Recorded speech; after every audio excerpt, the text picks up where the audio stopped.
컨텐츠를 만들 때 보통 사람이 나오면 어떤 외모인지, 어떤 피부색인지, 어떤 헤어스타일인지 은연중에 컬러가 나올 수밖에 없잖아요. 다행히도 미취학 아동은 어른들 대상의 애니메이션에 비해서는 지역 로컬의 컬러가 조금 옅은 것도 분명히 있는 것 같아요. 어찌 보면 저희 컨텐츠에 좀 많은 동물이 나오는 게 그런 이유가 있는 것 같아요. 안녕하세요. 저는 전 세계 아이들을 베이비샥 아기상어 영상으로 재미있게 만드는 핑크퐁의 공동창업자 이승규입니다.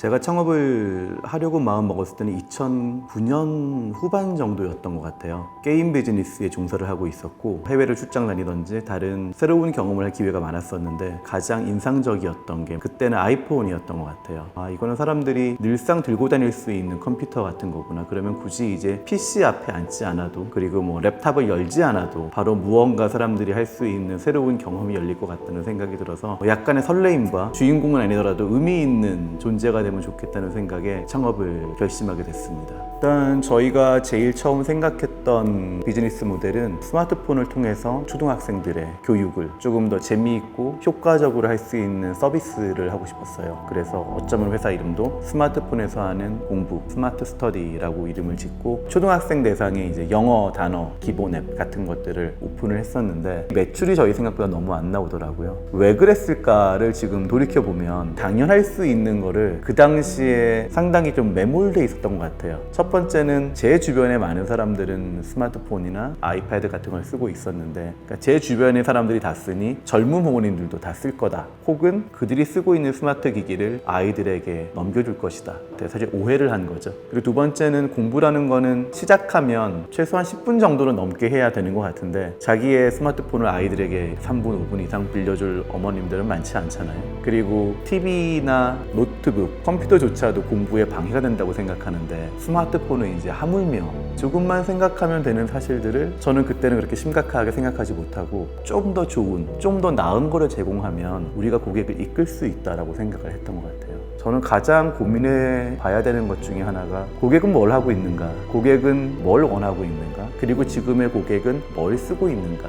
그 전환 비용, 스위치 코스트보다 더 뛰어넘는 가치를 제가 제공해주지 않으면 고객은 지금 관성에서 벗어날 이유가 없거든요. 왜 고객은 내가 더 좋은 거를 제공해도 안 넘어오지? 그 좋은 걸 제공하는 가치가 전환 비용보다 냉정하게 얘기하면 낮은 거죠.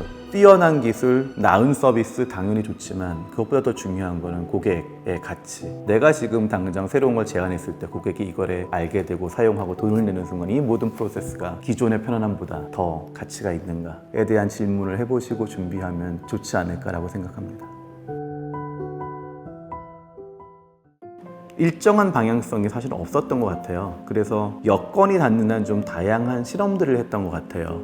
예를 들면 만화를 서비스하는 앱을 만들어 보기도 했고요. 애니메이션의 판권을 가지고 와서 앱을 통해서 볼 수 있게 하는 플레이어 앱을 만들어 보기도 했었고, 요즘에 유치원 아이들이나 미취학 아이동들은 어떤 걸 좋아하고 또 부모님들은 뭘 사주지, 이런 거를 좀 생각해 봐서 서점에서 잘 팔리는 책을 앱으로 바꿔보면 어떨까라는 그런 시도를 해보기도 했어요. 근데 그런 여러 시행착오 중에서 가장 성공적이었던 게 어린아이들의 동요를 좀 짧은 애니메이션으로 바꿔서 했던 인기 율동 동요 앱이 커다란 반향을 일으켜서 이제 회사의 방향이 1학년부터 6학년까지의 그런 대상이 아니라 유치원생이나 조금 더 낮은 타겟의 공부와 재미, 노는 것의 중간 정도 되는 그런 컨텐츠를 제공하는 회사로 한번 크게 변화가 있었던 것 같아요. 그것이 어쩌면 지금의 이제 핑크퐁 컴퍼니의 기본적인 모양을 만들었던 변화였다고 생각을 합니다. 이게 어찌 보면은 남들이 다 하는 걸 하면 이 시장은 분명히 이제 돈을 내는 시장이라는 생각이 있잖아요. 그리고 남들이 아무도 하지 않는 시장은 무언가 새로운 것 같은데 경쟁자가 아무도 없으면 이게 과연 시장일까? 라는 생각이 들기도 하거든요. 그 당시에 공짜로 제공해주는 서비스가 사실은 PC에 있었어요. 야후에도 있었고 다음에도 있었거든요. 단순화한 아주 멜로디, 움직임이 적은 플래시 동영상의 서비스였어요. 근데 저희는 그때 무료가 아니라 콘텐츠를 유료로 만들어 보자는 생각을 했었던 것 같고, 예산을 조금 더 많이 투여해서 음악적으로도 좀 많이 완성된, 움직임도 더 빠르고 좀 약간 더 실감나는 비비드한 컬러, 그렇게 해서 현재의 솔루션과는 조금 다른 걸 만들려고 노력했던 것 같아요. 저는 그게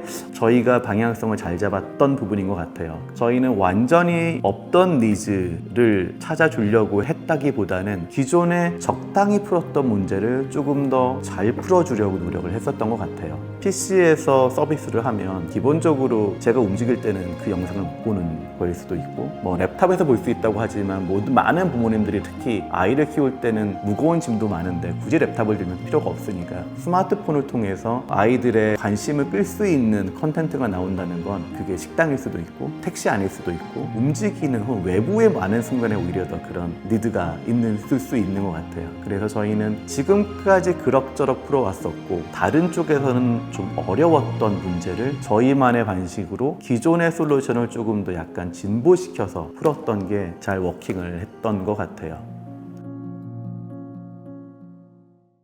저희 같은 경우에는 그래도 회사를 처음 만들었을 때부터 우리 시장은 한국만은 아니다라고 생각을 했던 것 같아요. 그 당시가 2010년 초반에서도 제가 처음 일했던 2000년대와는 다르게 조금씩 출생률이 줄고 있었고요. 그리고 점점 더 줄 거라고 저희는 생각을 했던 것 같아요. 글로벌을 바라보자라고 생각을 했었고요. 글로벌을 바라보자고 했던 때 마침 큰 변수가 된 게 아마 유튜브였던 것 같아요.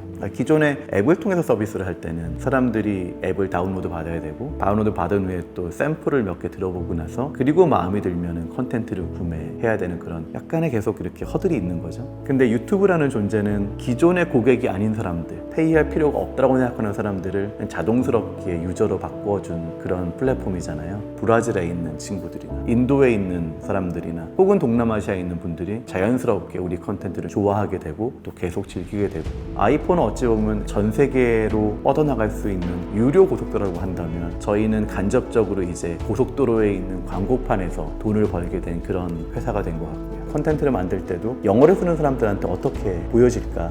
사실 노래나 음악을 싫어하는 사람은 거의 없기 때문에 전 세계에서, 그래서 음악 컨텐츠, 뮤직비디오 같은 컨텐츠를 저희가 고른 이유 중에 하나였었고, 다행히도 또 미취학 아동은 다른 세그먼트에 비해서는 지역 로컬의 그런 컬러가 조금 옅은 것도 분명히 있는 것 같아요. 어른들 대상의 애니메이션에 비해서는 확실하게 로컬라이제이션에 대한 비용은 좀 낮다라고 생각을 하지만, 그래도 컨텐츠를 만들 때 가능한 많은 나라에서 좀 선택받을 수 있는 컨텐츠를 만들자는 건 좀 계속 고민을 했던 것 같아요. 어찌 보면 저희 컨텐츠에 좀 많은 동물이 나오는 게 아무래도 그런 이유가 있는 것 같아요. 보통 사람이 나오면 어떤 외모인지, 어떤 피부색인지, 어떤 헤어스타일인지, 어떻게 옷을 입는지 은연중에 지역색이 나올 수밖에 없어서 저희가 동물을 사용했던 거는 좀 아무래도 그런 면에서 조금 자유로워 보자라는 생각이 있었던 것 같고, 그리고 두 번째로는 동물을 사용했던 거는 사실은 인간형 캐릭터가 인기를 얻는 경우는 그렇게 많지 않거든요.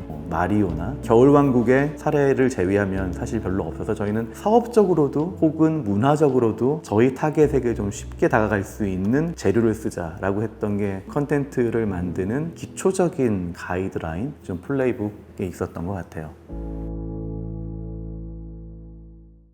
일단 제일 먼저 생각이 드는 건 지금 내가 하고 있는 일에서 가장 고성과자가 되는 게 전 중요하다고 생각을 해요. 그게 첫 번째고요. 두 번째는 내가 좋아하는 걸 창업을 할지 내가 잘하는 걸 창업을 할지 고민해야 되는 것 같아요. 가능한 내가 잘하는 일 분야로 창업을 하는 게 좋다고 생각을 하는 편이긴 해요. 완전한 근로소득 없이도 삶을 영위할 수 있다면 내가 좋아하는 걸 창업을 하는 것도 좋지만, 두 개 중에 정말 골라야 한다면 내가 잘하는 거를 하는 게 좋겠다고 생각이 들고요. 세 번째는 조금 더 실전적인 충고라면, 내가 수면 밑에서 준비하고 있는 서비스가 투자를 받을 수 있는 정도가 됐을 때 지금 다니고 있는 회사에서 나오는 게 맞는 것 같아요. 사실 저도 많은 분들을 만나면 사업이 7할이 운이지 아니면 9할이 운이지 다 그런 말씀 많이 하시는데, 사막이라고 생각해 보자고요. 비가 오면 물을 구할 수 있는 건 비밖에 없잖아요. 그릇의 크기만큼이 저장할 수 있는 물의 양이라고. 그럼 어떤 그릇을 가지고 있냐에 따라서, 혹은 어떤 용량의 그릇을 가지고 있냐에 따라서 저장할 수 있는 물이 다른 것 같아요. 그러면 9할이 운이라고 하면 이제 1할이 능력인 거고, 제때 그 운을 선용할 수 있는 게 능력이잖아요. 어떤 운이 닥칠지 모르는데 제가 다람쥐가 되는 게 더 중요한 거야, 혹은